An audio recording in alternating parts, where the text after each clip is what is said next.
Welcome back once again to Newsmakers. Rajesh, you have worked with Mahindra for some time now. Now the experience working with Mahindra Renault and meeting with the European counterparts in this company. Now, how different is the style of working that you have seen with Mahindra and with now Renault? Okay, that's a very interesting question, Vijay, because I've been with Mahindra now, including the Mahindra Renault stint, and I continue to do an assignment in Mahindra, which is the auto sector marketing role. So I actually have the advantage of getting to see two different organizations at the same time.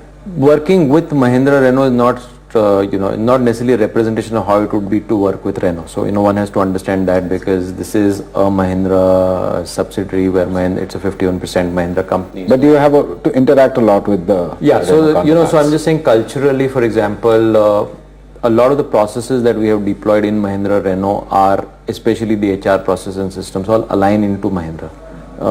In Mahindra Renault, we work out of SAP, which is exactly the operating system we use in M&M.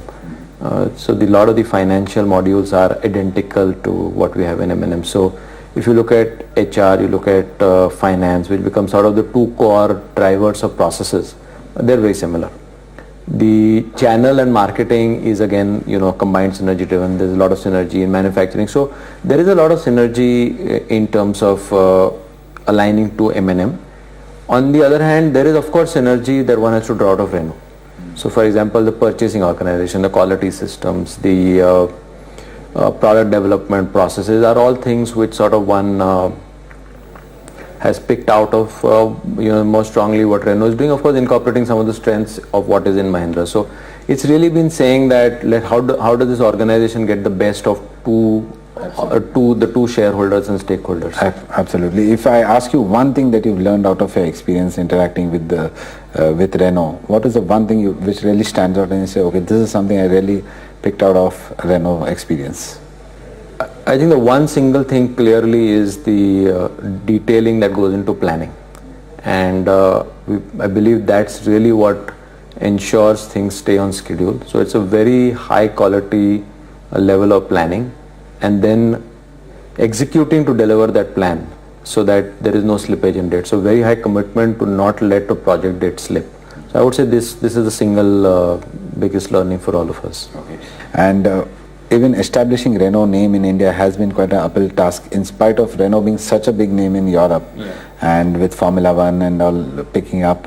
In spite of that, in India, Renault was relatively a very unknown name. So that was an uphill task for you all. Yeah, so Renault, we knew when we got in, was an unknown name. One of the reasons why we did a joint branding in India is that Mahindra has a sort of established equity. It's known to be a trusted and reliable brand.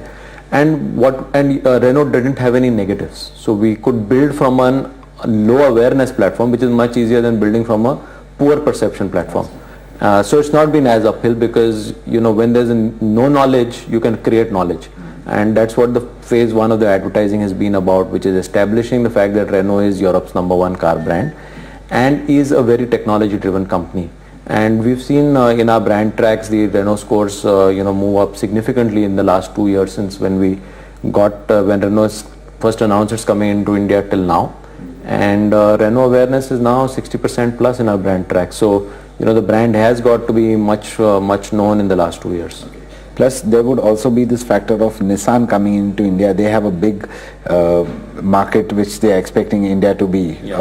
Now, Nissan being part of Renault, really, how does this whole thing work for the Indian market? Well, Nissan is of course a part of the alliance with Renault, but they operate a lot on their own, especially their go-to-market strategies are normally executed completely separately.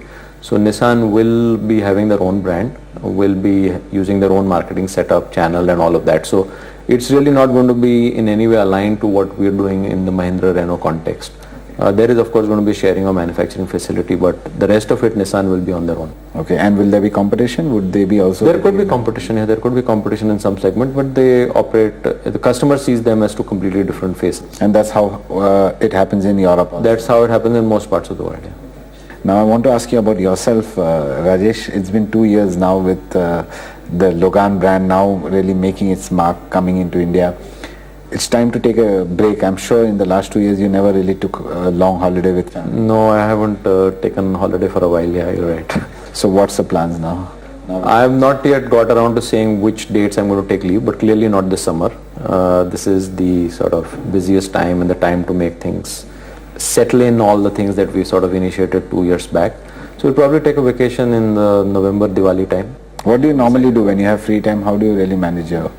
Well, the free time is really never happens, It's but really yeah. on the Sundays, because on a working day it's really either travel or evening out somewhere or getting back late from work. So the earliest one gets home is at 8:39. So there's really not much one can do. What's a typical working day for you? Typical working day is get out of home in the morning around 8:10. Before that I go for a walk early. So I'm an early riser. I go for a walk, out for work at 8:10, get to office by 9:15. Leave office around 7:45. So I'm home at 9:15. And then because I get up early, then one has to sleep on time on the days one is not traveling or going out. So then the only time available is Sunday, and that's time for family. Okay, so I hope you take a break very soon, because I believe a lot more is planned, a lot of things in the pipeline from Mahindra Renault. Yeah. So the next years again is going to be a lot more hectic for you. Yeah. So thank you so much for talking to us. Thank you for giving us the time. Thank you so much. So that was all from us for this Newsmaker episode. Keep watching Zee Business. Aapka Fayda.